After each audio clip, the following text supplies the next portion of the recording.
દિવાળીના તહેવાર નિમિત્તે વતન જઈ રહેલા પ્રવાસીઓને કોઈ હાલાકી ન પડે તેના માટે રાજ્ય સરકારે વિશેષ વ્યવસ્થા ગોઠવી છે અને આ વ્યવસ્થાનું નિરીક્ષણ કરવા માટે નાયબ મુખ્યમંત્રી હર્ષ સંઘવી અમદાવાદના ગીતા મંદિર બસ સ્ટેશન પર પહોંચ્યા હતા.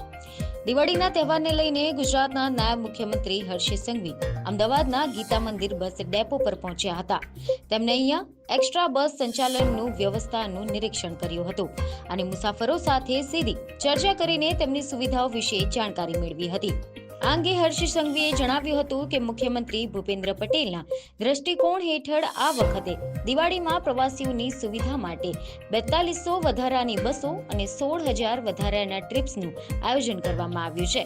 તેમણે ટ્વીટ કરીને કહ્યું કે દરેક પ્રવાસીઓ ઘરે જઈને પોતાના વિશ્વને પ્રેમ અને એકતાની રોશનીથી ઝળહળતું કરી શકે તેના માટે સરકારે આ વ્યવસ્થા કરી છે. નાયબ મુખ્યમંત્રીએ સંપૂર્ણ વ્યવસ્થાનું ઝીણવટપૂર્વક નિરીક્ષણ કરીને તંત્રને જરૂરી સૂચનાઓ આપી હતી.